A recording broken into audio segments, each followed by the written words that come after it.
síndromes de tipo, estos síndromes que son, se decía, ¿verdad? Un conjunto de síntomas y signos que tienen una misma fisiopatología, pero diferentes etiologías. Pero más o menos ya nos puede dar una orientación: síndrome febril, ¿verdad? Síndrome anémico que tenga el paciente, síndrome de infiltración. El síndrome de infiltración, ¿cuál es, jóvenes? Es cuando los pacientes tienen esplenomegalia, esplenomegalia, adenomegalias que tienen lleno de ganglios a nivel cervical, a nivel occipital, a nivel retroocular, ¿verdad? Epitroclear, no sé, ¿no? O sea, tengamos axilares. Entonces, bueno, ya decimos un síndrome de infiltración que pueda tener. Por ejemplo, seguramente ya han escuchado ustedes hablar del síndrome meningio, ¿verdad? En el paciente que tiene meningitis, que tiene rigidez de nuca, ¿verdad? El paciente que puede llegar a tener la presencia también de algunos signos como son signo de Binda, Brunzinski, ¿verdad? Kerning, entonces, bueno, ya tenemos un síndrome meningio, y si vino con fiebre, síndrome febril más síndrome meningio, y más aparte a eso, ustedes le agregan un paciente que se encuentra con deterioro del estado de conciencia, de alerta, que se encuentra estuporoso, ¿verdad? Confuso, desorientado, de forma aguda, más la fiebre, más el síndrome febril, síndrome meningio, y el paciente está estuporoso, o sea, hace que el paciente tiene de datos de hipertensión endocraniana. A veces no precisamente, o bueno, sí, de hecho también es el síndrome, perdón muchachos, sí, es síndrome de hipertensión endocraniana, y ese síndrome de hipertensión endocraniana pues nos habla de que hay inflamación, ¿no? Entonces tú ya como clínico pues ya escuchaste que el paciente empezó a estar pues confuso, desorientado, empezó a dejar de comer, con malestar general, que empezó a estar, ¿verdad?, con fiebre, escalofríos, y posteriormente somnoliento. A la exploración física ves que tiene rigidez de nuca, que tiene Brunzinski el paciente, o sea que cuando giramos, le pasa mucho como lo del Chavo del Ocho, ¿verdad? Algo así como o más bien dicho, al Chapulín Colorado. No sé si lo han llegado a ver, pues la cosa es de que, por ejemplo, al momento de que se gira el cuello al lado derecho, vamos a ver que el hombro también se eleva, ¿verdad? Hacia el mismo lado. Entonces ya lo veremos en su momento.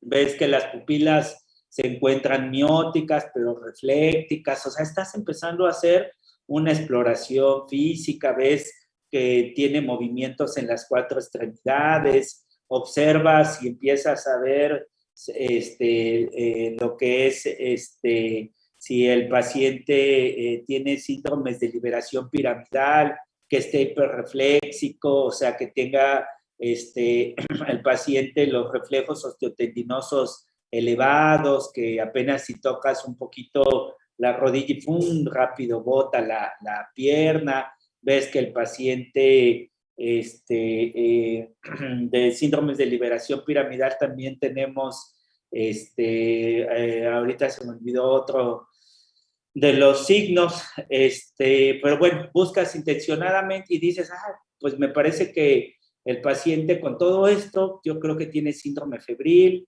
síndrome meningio, síndrome de hipertensión endocraniana. ¿Qué tiene con esto? Pues puede ser una neuroinfección, puede ser una meningitis. Ya te empiezas tú a poder empezar a decir un diagnóstico nosológico. O sea, y acuérdense que el diagnóstico ya es una enfermedad, pues como tal, ¿no? Ya te puedes empezar tú poder empezar a dar bien claro si quieres un tratamiento. ¿Y qué estudios vas a pedirle al paciente?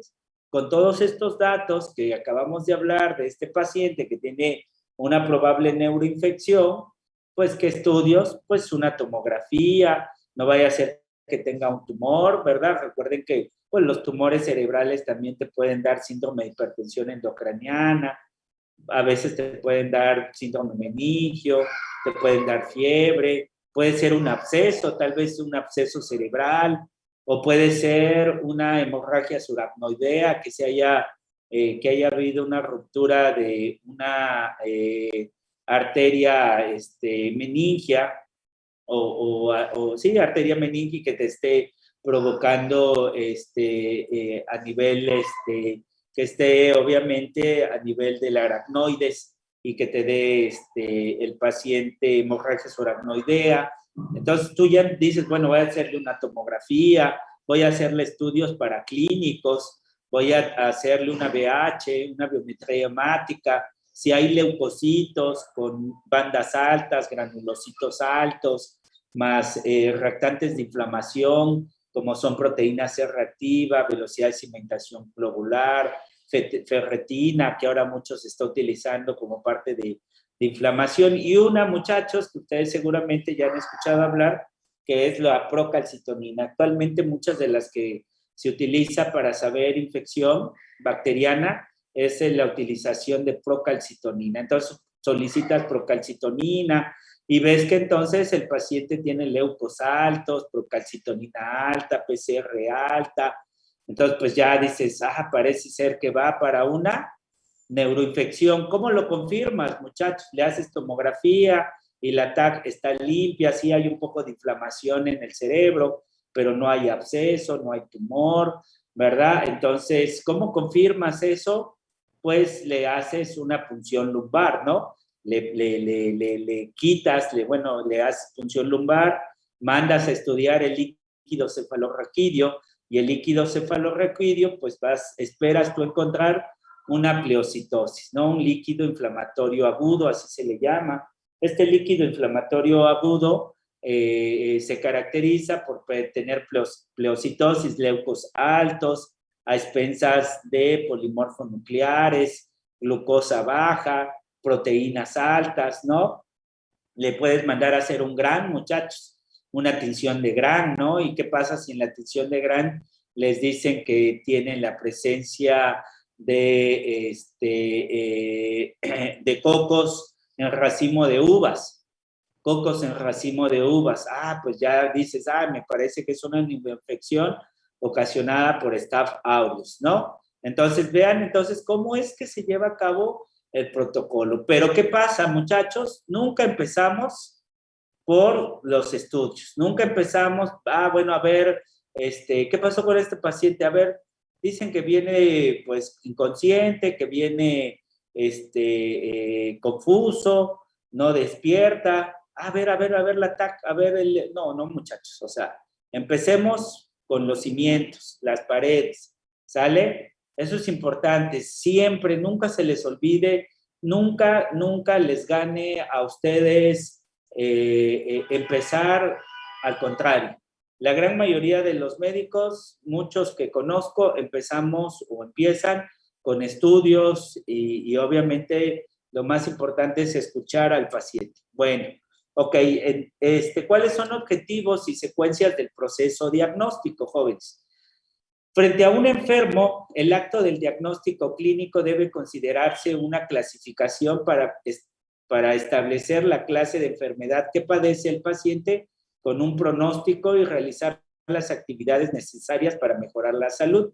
Evidentemente, que decíamos, pues interrogatorio, exploración, empiezas a tener posibilidades, teorías, síndromes, pues, ¿verdad? Entonces, y obviamente, ¿cómo vas a dirigir el protocolo de estudio? No vas a decir, pues, bueno, vamos a esto, pídele todo, ¿no? Pues pídele tomografía, pídele rezo, pídele punción, hazle todo y a ver qué sale, ya a ver qué ven. No, muchachos, eso no es hacer medicina.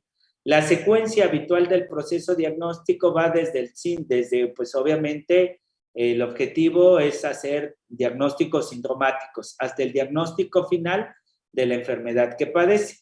Una de las dificultades para el ejercicio del difícil arte del diagnóstico, está bonito eso, ¿no?, con que se enfrentan los estudiantes de medicina desde el comienzo de su carrera, es que la enseñanza tradicional de la medicina comienza con la descripción de las enfermedades. Así es.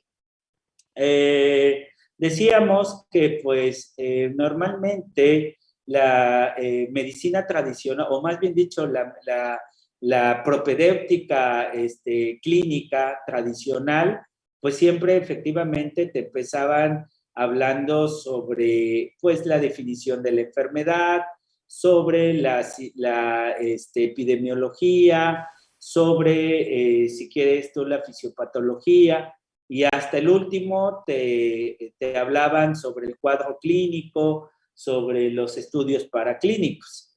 Evidentemente, pues si se dan cuenta o si se van a ir dando cuenta, la medicina y el acto médico sucede contrariamente a eso. Nunca llegamos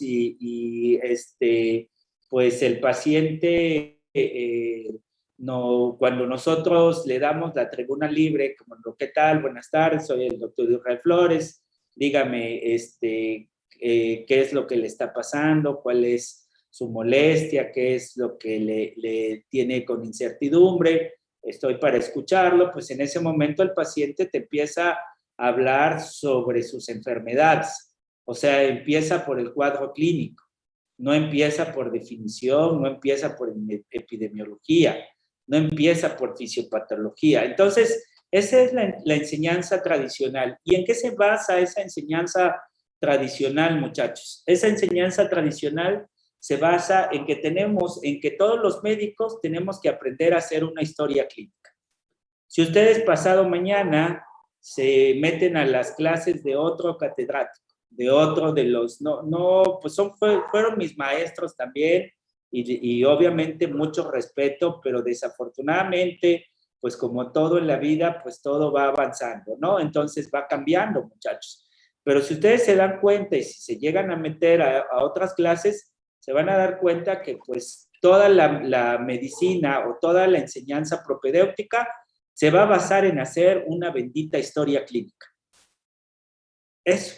Y en eso se les va a pasar todo el curso, en hacer la historia clínica. Y se los digo porque a mí esa fue la enseñanza que me dieron. Nunca me dieron una enseñanza basada en el paciente.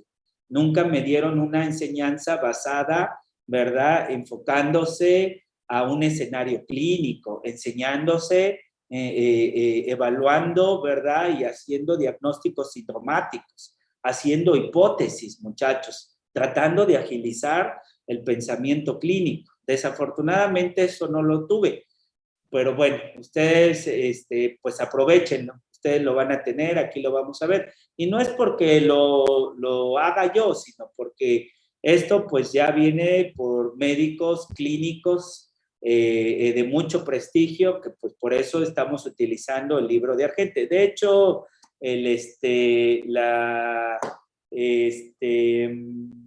¿cómo podríamos decir? Porque realmente no existe el departamento de clínica, ¿verdad? No tenemos el departamento de clínica, pero al fin y al cabo, pues más o menos como que nos reunimos y damos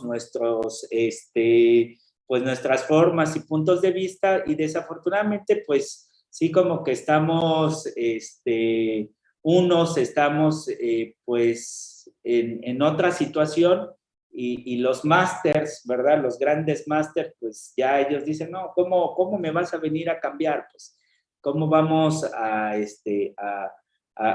cambiar la forma de la enseñanza? No es así, sea así tú la aprendiste y así, mira, ve, obsérvate cómo eres, pues, ¿no? O sea, pues sí, gracias a Dios, pues hay más o menos, ahí vamos, ¿no? Pero sí ha cambiado. Entonces, bueno, en general la idea es de que pues todos llevemos más o menos los mismos objetivos, ¿verdad? Tal vez de diferentes formas, ¿ok? Bueno, objetivos y secuencias del proceso diagnóstico. Exactamente, bueno, decíamos, esto es en base a lo que que acabé de comentarles. El libro nos comenta esto, exactamente la secuencia inversa que sigue el proceso del diagnóstico habitual en la mente de cualquier profesionista de salud. Decíamos que normalmente, pues, cuando el paciente llega, siempre te dice, ¿qué tal, doctor? Fíjese que hace aproximadamente hace 5 días, pues yo estaba bien, pero posteriormente a que me vacuné pues hace 5 días, pues empecé un poquito con malestar, como con febrícula, me empecé a sentir raro. Yo le achaqué a que lo más seguro es que era la vacuna, de hecho me dijeron, no, sí es tu vacuna, pero ¿sabe qué, doctor? Ya llevo 5 días y llevo 5 días con fiebre. Tengo fiebre de 38, 39 grados, me siento muy débil, me siento muy agotado, empecé a tener tos, ¿verdad? Siento que me canso, que me fatigo. O sea, así es el proceso del diagnóstico. O sea, te llegan hablando sobre sus síntomas. No llega así, espéreme, ¿qué tal? Buenas tardes. No, no, espérese. Antes de que me empiece a decir, déjeme hacerle unas preguntas, ¿no? Su nombre, su edad, dígame si es usted alérgico, qué enfermedades padece. Voy a hacerle la historia clínica, voy a preguntar, ¿verdad?, qué tratamientos toma. O sea, no hacemos eso, muchachos. En el proceso diagnóstico, en una entrevista médica, no es eso. Eso es lo que precisamente el libro les dice que eso dice exactamente la secuencia inversa del proceso del diagnóstico en la mente del paciente, pues que no empiezas a través como lo hace. Todo esto es porque la historia clínica, como nos han enseñado a todos, así empieza. Nombre, ficha de identificación, ¿verdad? Tenemos que poner ahí toda su ficha. Antecedentes heredofamiliares, antecedentes personales no patológicos, antecedentes personales patológicos, medicamentos que toma. Y ahora sí, después de eso, ahora sí dígame qué es por lo que viene. No, eso es lo que precisamente el libro nos dice que no es así el proceso del diagnóstico. Desconociéndose entonces, en general, la epidemiología, el contexto, los escenarios clínicos, muchachos, eso, escenarios clínicos. Cuando ustedes entiendan eso, van a ser unos monstruos, van a ser unos demonios, se van a comer el mundo en el sentido de que pues van a ustedes a hacer unos muy buenos diagnostas. Y obviamente haciendo buenos diagnostas, buenos tratamientos, buenos pronósticos, y van a tener la fila de las tortillas, de las carnes, de las verduras. O sea, van a decir, bueno, ¿quién está ahí? Porque no manches, está todo mundo ahí con él, ¿no? Porque van ustedes a tener, ¿verdad?, otra diferente forma de ver la medicina. Entonces, normalmente en la historia clínica, en la medicina o en la enseñanza tradicional, que les comento aquí, en esta enseñanza tradicional, que es la historia clínica, no tengo nada contra la historia clínica lo vamos a ver, de hecho la vamos a ver nosotros. Sí la vamos a ver, pero la vamos a ver en unos 3, 4 días, no nos vamos a tardar todo el año como normalmente le hacemos o le hacen todos, pues, ¿no? ¿Ok? Por ahí dicen que la historia clínica es un mal necesario. El libro de la gente y el mismo Harrison de Medicina Interna lo dice, la historia clínica llega a ser un mal necesario, que a fuerzas el médico la tiene que saber y la vamos a ver, muchachos. Ok, lo malo de esto es que dice, la historia clínica desconoce en general epidemiología, contextos, escenarios clínicos y se enseña todo por igual sin jerarquizar la incidencia y prevalencia de diferentes afecciones. ¿Qué estrategias propone el libro de la gente? ¿Qué estrategias propone este libro de clínica propedéutica, no? Nos dice aquí básicamente el reconocimiento de diferentes métodos, ¿verdad? Para llegar a agilizar, ¿verdad? Y que pues son los que normalmente utilizamos en el proceso diagnóstico. Uno es el reconocimiento de patrón, el otro es el método algorítmico, el otro es el método exhaustivo, que es el método clásico, es el método habitual y que es en el que se basa la historia clínica, Y el que nosotros, y el que pues yo, no solo es que yo, sino que muchachos, cuando uno ya ejerce la medicina, cuando ustedes ya estén al frente de un consultorio, cuando estén ustedes dirigiendo o el servicio del piso de medicina interna, el piso de cardiología, cuando ustedes ya estén en el piso de cirugía, no lo sé, que sean ustedes ya los que los dirige, ¿verdad? Siempre va a ser 100% clínico y la clínica va a mandar, pero normalmente todo se hace, o bueno, no normalmente, todo se hace por razonamiento clínico. Hacemos razonamientos, muchachos, ¿sí? No hacemos una situación de que me late, de que pues tengo ese, como las mujeres, ¿verdad? Yo tengo ese presentimiento, es cierto, sí, las mujeres en ese sentido, sí, tienen muchos, nos ganan a nosotros, ¿verdad? No les podemos ganar en ese sentido. Pero realmente la medicina debe de ser razonada, es científica, muchachos, ¿ok? Y normalmente todos los que ejercemos, estamos en un consultorio, cuando estamos en una sala de medicina interna, bueno, hablo yo mucho del piso de medicina interna, ¿verdad?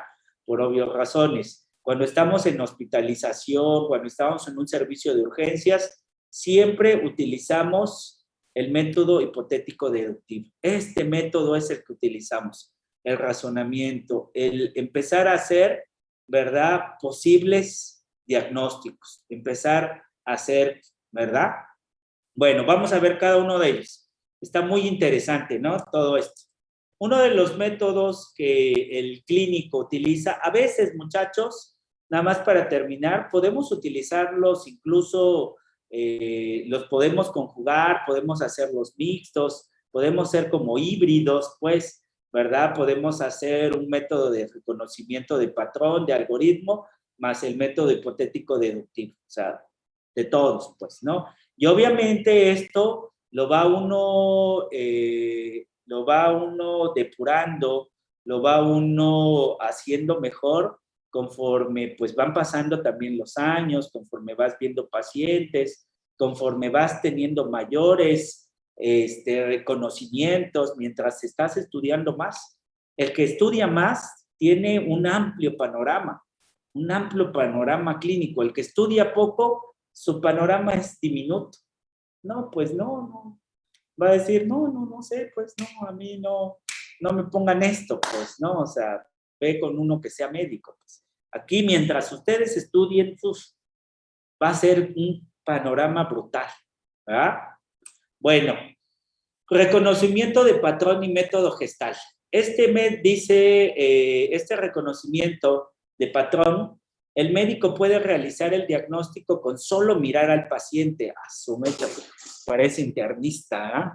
No es cierto. Entonces, el médico puede realizar el diagnóstico con solo mirar al paciente, escuchar, obviamente palpación,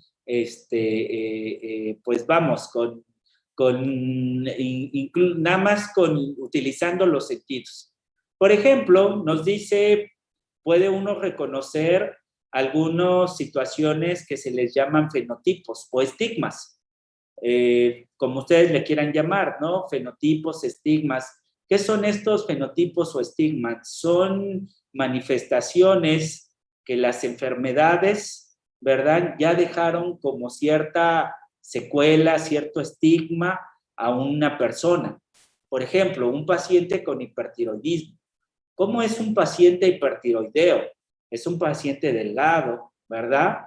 Con una piel muy roja, sudorosa, ¿verdad? Puede tener un poco de temblor, pero bueno, especialmente lo que más reconocemos al paciente hipertiroideo es el exoftalmos, ¿verdad? Ves el exoftalmos en ese paciente, ves una mirada de asombro, dicen que el paciente con hipertiroidismo tiene exoftalmos con mirada de asombro o de miedo, mirada fija.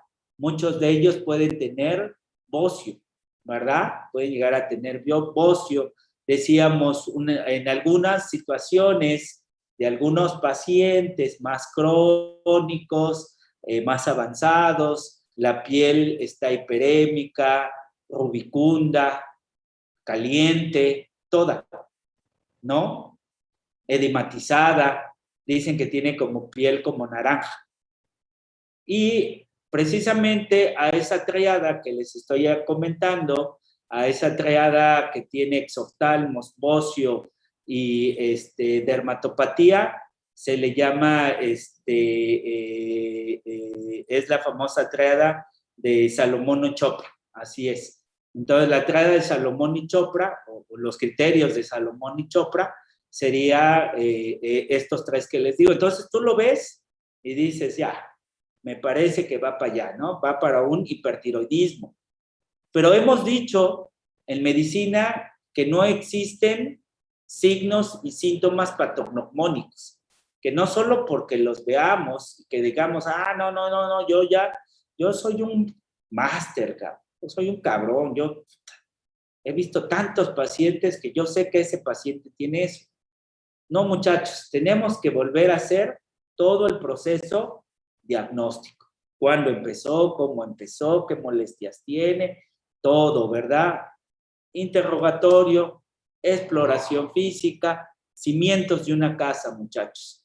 Sin diagnósticos sintomáticos y estudios posteriormente. Acromegalia igual, ¿verdad? Por ejemplo, un paciente con acromegalia por un tumor a nivel hipofisiario, ¿verdad? De la hormona de crecimiento. Entonces, los rangos del paciente de acromegalia es una persona muy alto, ¿verdad? Con unas manos muy gruesas, muy grandes, pies igualmente muy grandes, dedos muy grandes, todos sus gesticulaciones o sus pliegues muy marcados, demasiado marcados, ¿no? Podemos observar en ellos, ¿no?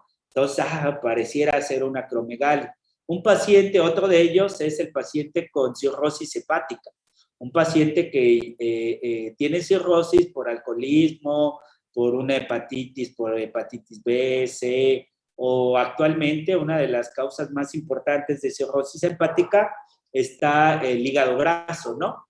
El obeso, pues. ¿Qué estigmas da? De hecho, por eso se le llama estigmas hepáticos o tienen también su nombre estos estigmas hepáticos. Ahorita a ver si me acuerdo. Bueno, pero ¿cómo lo encuentran? ¿Cómo lo ven a este paciente con estigmas? En un varón, por ejemplo, vamos a tener que tiene ginecomastia, va a tener un abdomen protroído, ¿verdad? Va a estar aumentado de volumen, va a tener red venosa colateral, vamos a tener que el ombligo se encuentra protroído nuevamente, si le llama signo de dedo de guante, ¿verdad? En ellos vamos a observar que las extremidades se encuentran delgadas en ellos. En el varón nuevamente vamos a ver atrofia de los testículos, del pene, y vamos a ver que la distribución del vello en el hombre, ¿cómo se distribuye el vello? Normalmente es una distribución del vello, hablamos del vello pubiano, es de tipo romboide, y en ello se vuelve ginecoide, ¿verdad? Triangular, como en el caso, parecido al de las damas, pues.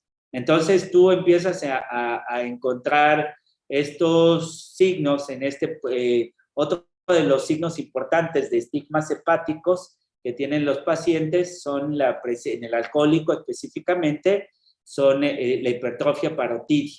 Pues tú ya lo ves y ves que el paciente dice, doctor, vengo por cansancio, fatiga, además lo ves amarillo, lo ves ictérico, puede tener red venosa colateral, ya comentamos, puede tener unas manchas en la piel que se le llaman telangiectasias, ¿no? O nevos en araña, ¿no? Nevos en araña.